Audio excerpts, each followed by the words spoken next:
Mesdames, Messieurs, bonsoir et bienvenue dans cette édition. Dans l'actualité de ce mardi, Tambacounda, au comble de la tristesse, Binta Camara a été inhumée ce matin. Parents, amis et proches l'ont accompagnée vers sa dernière demeure. Le rétablissement de la peine de mort au cœur de toutes les discussions. Un référendum est proposé par des ONG. C'est non pour l'État et Amnesty Sénégal. Nous vous avons donné la parole. Reportage à suivre. Coopération sécuritaire entre la France et le Sénégal. Le ministre français de l'Intérieur en visite au Sénégal a rencontré le haut commandant de la gendarmerie, suivi d'une visite à la direction de lutte contre le trafic illicite de migrants au Sénégal. Voilà pour les titres.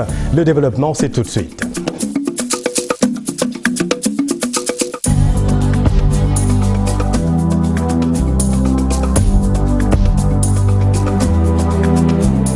Bonsoir à tous. D'abord, cette information qui vient de nous parvenir. L'Ordre des pharmaciens maintient son mot d'ordre de grève, initialement prévu demain, donc de 8h à 18h. Ce sera plutôt une grève de 2 heures de temps, puisque la grève va durer de 2 heures de temps, donc de 8h à 10h.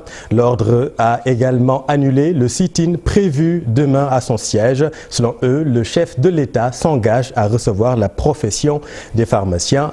C'est une information de Habib Faye. Nous y reviendrons avec notre reporter. L'actualité de ce mardi, c'est aussi ces images de Tambacounda, l'inhumation de Binta Camara qui repose désormais au cimetière de Sarah Guilel. Beaucoup de monde à la prière mortuaire et à l'enterrement. Dans la foulée, le mouvement associatif féminin annonce une marche prévue le 26 mai prochain, dimanche, pour la sécurité des jeunes filles et des femmes de la région de Tambacounda.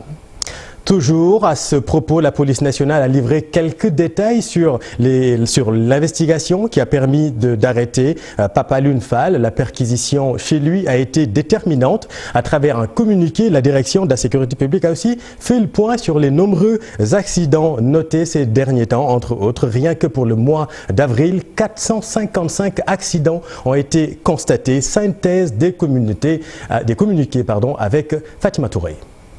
À travers le communiqué, la police nationale révèle que la victime a été étranglée par un foulard trouvé serré autour de son cou. Les investigations menées sur la scène du crime et les environs ont conduit le commissaire Baldé à l'interpellation d'un premier suspect, en l'occurrence le gardien de la maison, qui sera gardé en vue de suite. Des investigations suivies des premiers prélèvements des éléments de la police technique et scientifique de Kaolack sur les lieux du crime. À la suite des investigations, l'exploitation des résultats des réquisitions qui ont conduit les enquêteurs chez le nommé Pape Alioune Fall, un trentenaire menuisier domicilié au quartier Sarah Guilel de Tambacounda. Le mis en cause sera confondu par les égratignures trouvées sur sa poitrine et ses parties intimes, mais il sera plus enfoncé par le sang découvert sur son caleçon. Du sang qui se trouve être celui de la victime selon les analyses de la police technique et scientifique. Des indices qui ont amené Pape Alioune Fall à avouer son acte et à reconnaître avoir agi seul.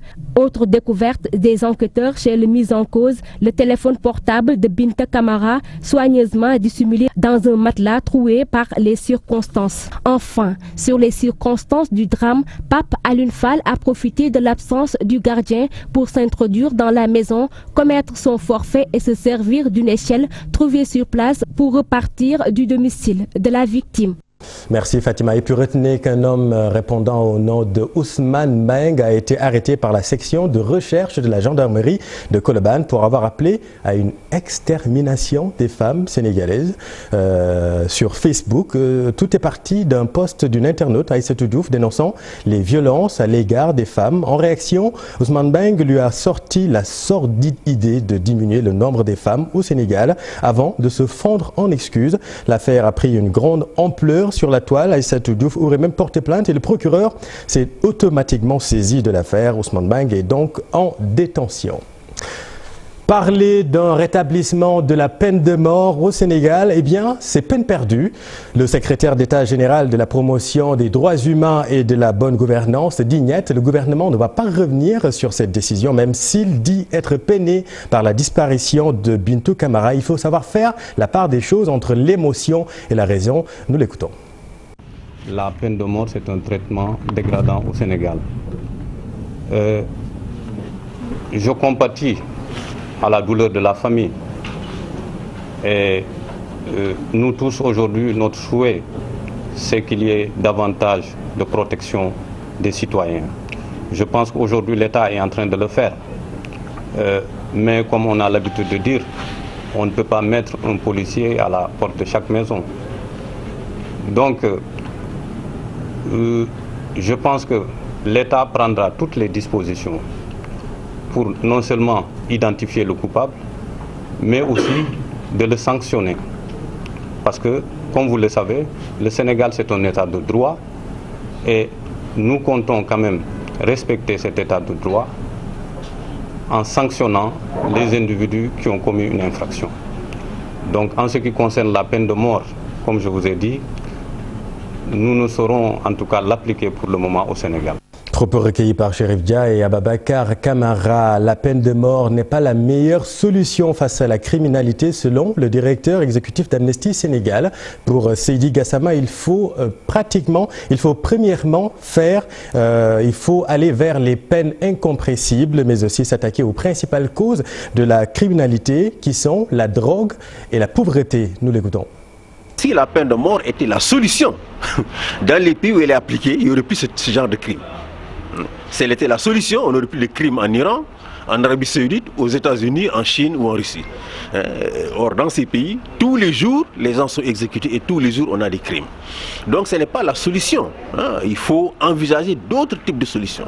Parce qu'en plus d'être inefficace, nous avons tous les risques d'erreurs judiciaires qui peuvent être liés à l'exécution de la sentence capitale. Donc il faut envisager d'autres solutions. La première, c'est de durcir les peines. En supprimant la peine de mort, il faut adopter des peines alternatives, adéquates, qui puissent tranquilliser les Sénégalais.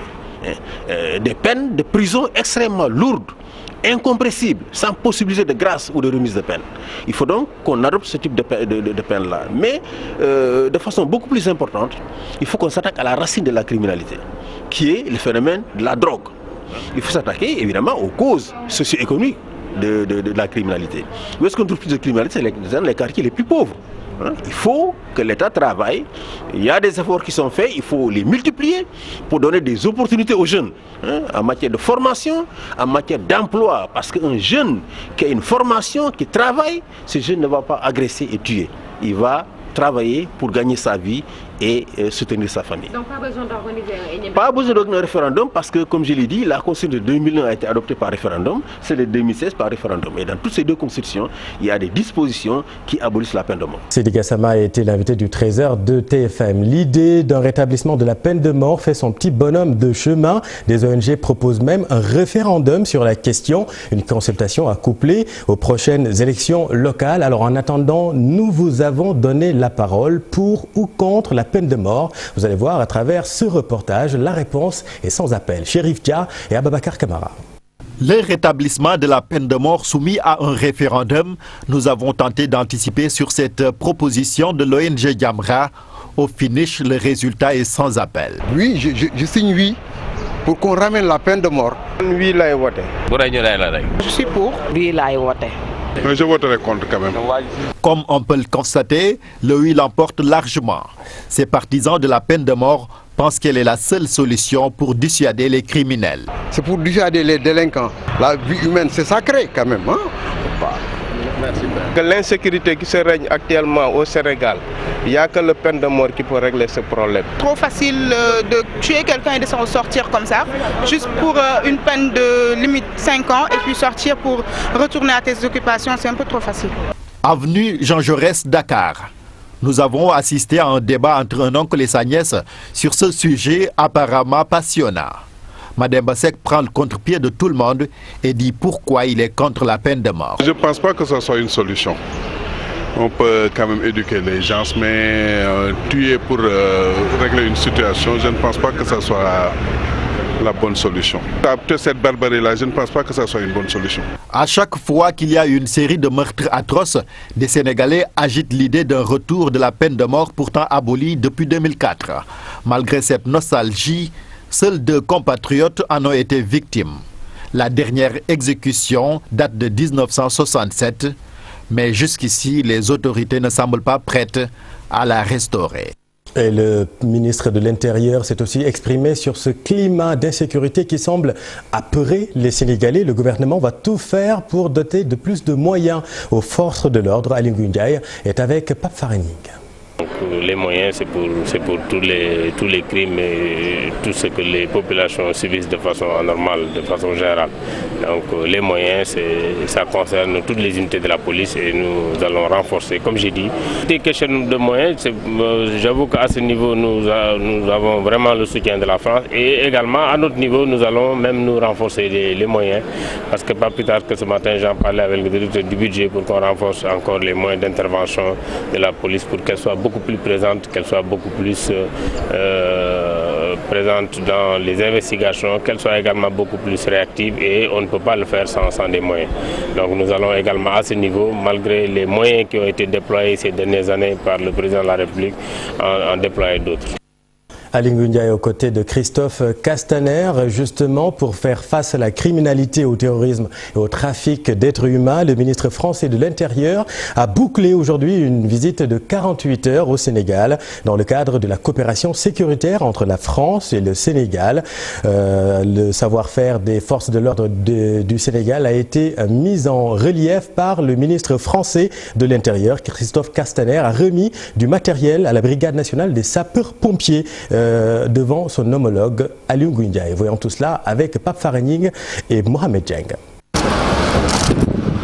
Le Sénégal et la France renforcent leur capacité de lutter contre le terrorisme. En visite à la caserne Samba Diéry Diallo, le ministre français de l'Intérieur constate les efforts consentis par le groupe d'action rapide de la surveillance et d'intervention. Grâce à ce partenariat, les forces de sécurité seront bien outillées pour faire face au terrorisme. Je pense tout d'abord à la lutte contre le terrorisme qui, si elle n'est pas menaçante ici au Sénégal, est présente. Et elle est particulièrement présente au niveau régional et nous savons qu'il nous faut sur ce sujet être vigilants, mobilisés, acteurs et partenaires. C'est ce que la France souhaite faire aux côtés du Sénégal et ce que le Sénégal fait aussi aux côtés de la France. L'autre aspect de cette visite, la lutte contre le trafic d'êtres humains et la criminalité. Des Sénégalais, des Africains qui vivent de ce trafic. Et malheureusement, tout le monde a vu les impacts négatifs, notamment sur la jeunesse. Aujourd'hui, c'est la route de la Méditerranée occidentale via le Maroc, via l'Espagne qui se développe. Nous avons là aussi décidé d'améliorer les modalités d'échange, les modalités de pratique, les modalités de lutte contre les trafics, là encore. Autant de sujets qui sont des sujets sur lesquels nous sommes main dans la main avec le Sénégal. Confrontés à des séries d'incendies, les sapeurs-pompiers bien équipés par la France, grâce à ce don du bataillon marin de Marseille, ils pourront circonscrire efficacement le feu. Cette collaboration qui se traduit aujourd'hui par l'objet de la cérémonie qui nous réunit ce matin, à savoir le don de moyens d'intervention qui, sans aucun doute, permettra de renforcer les capacités opérationnelles de la Brigade nationale des sapeurs-pompiers. Le ministre de l'Intérieur, Aly Ngouille Ndiaye, et son homologue français, Christophe Castaner, ont aussi tenu des séances de travail avec les hauts gradés de la police et de la gendarmerie.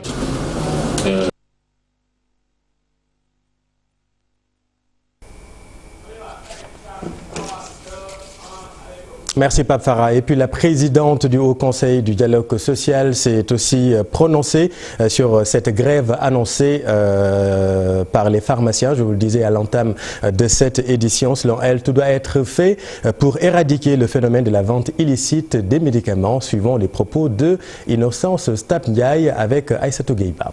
On ne saurait véritablement dire qu'ils sont en faute parce qu'ils sont dans un ordre. Ils ont les textes qui les régissent et la vente de faux médicaments est illicite.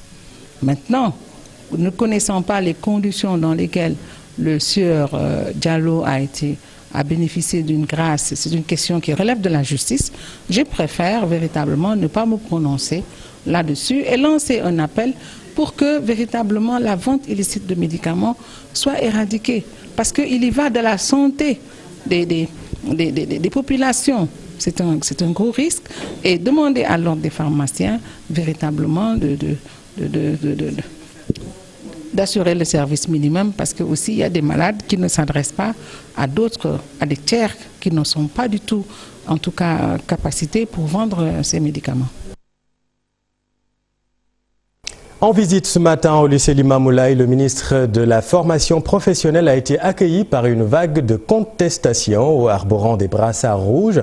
La coordination des techniciens du Sénégal a profité de cette occasion pour réclamer de meilleures conditions de travail ainsi que le paiement de leurs bourses. Suivant le président de cette coordination, Lamine Mangone, il s'appelle.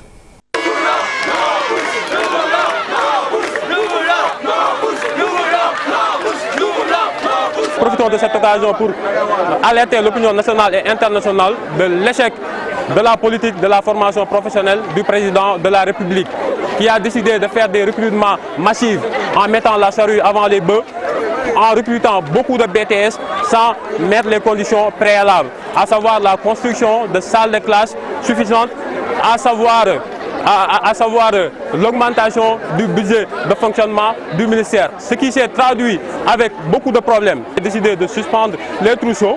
On avait entamé des négociations, ils avaient promis qu'ils allaient remettre ces trousseaux cette année-ci, mais à notre plus grande surprise, ça n'a pas été le cas.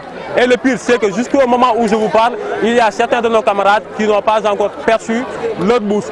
Nous interpellons le président de la République, parce qu'actuellement, nous n'avons plus rien à dire avec le ministre, qui nous a reçus à 2 reprises, qui nous a promis à 2 reprises aussi de payer les bourses et qui malheureusement n'a pas tenu ses promesses. Pendant la construction de salles de classe suffisantes pour permettre à ces BTS de pouvoir faire des cours dans les meilleures conditions. L'équipement de nos laboratoires techniques, parce que quoi qu'on puisse dire, nous ne pouvons pas faire une formation de qualité sans avoir au préalable des laboratoires de qualité. La politique du chef de l'État est un échec. Est un grand échec.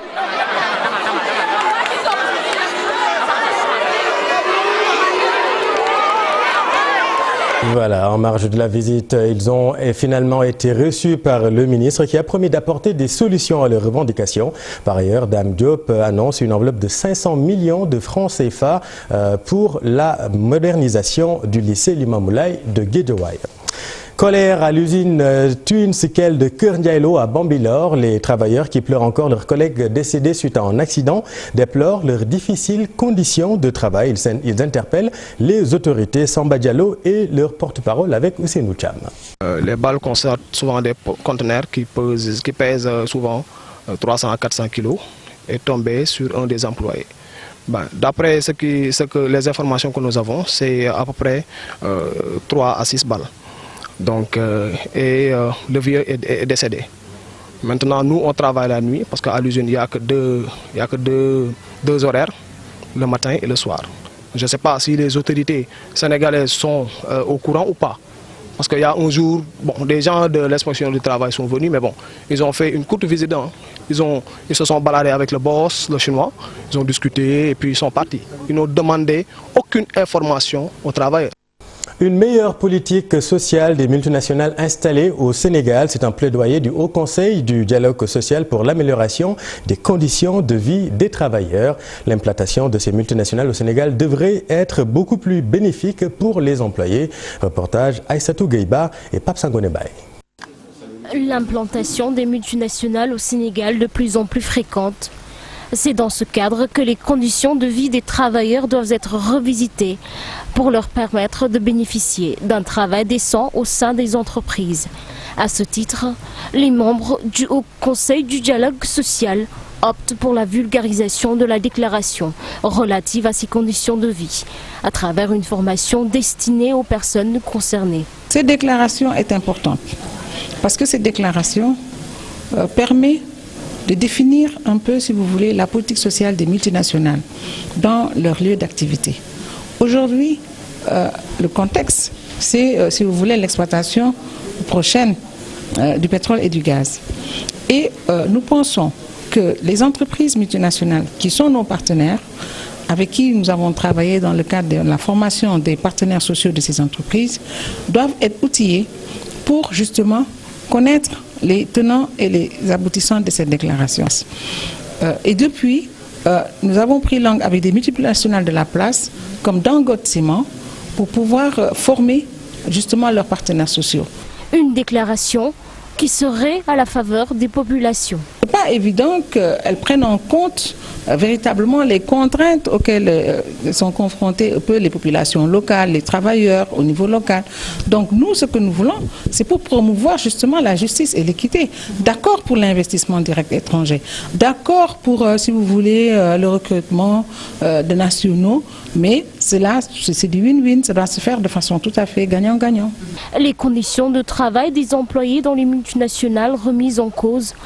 Pour le Haut Conseil du dialogue, il est alors important de redéfinir les bases d'une meilleure collaboration entre travailleurs et employeurs dans ces grandes entreprises.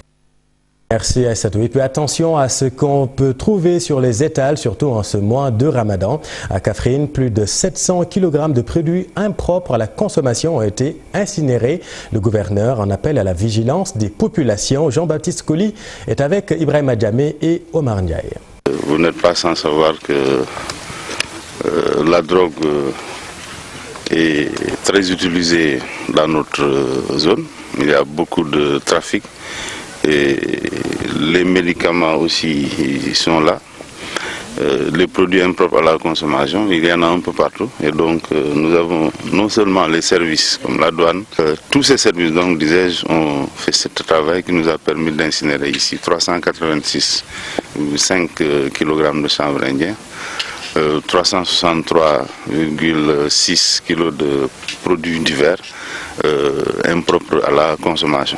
Environ, pour le tout, c'est 39 813 000 qui ont été incinérés tout simplement. Bon, vous savez, les populations, nous leur lançons continuellement cet appel, mais c'est la complicité entre elles et les trafiquants, notamment de chanvre indien, qui doit cesser.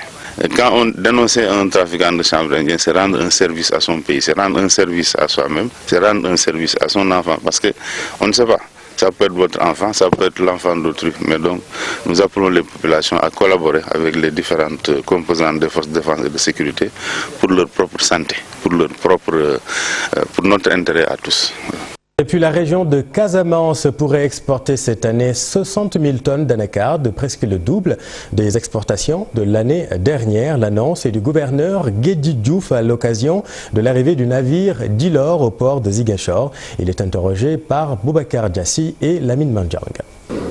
L'ambition, c'est de doubler la quantité exportée à partir du port de Ziguinchor, c'est-à-dire environ 60 000 tonnes, puisque les acteurs ont évalué la production cette année en hausse à environ 50 à 60 000 tonnes.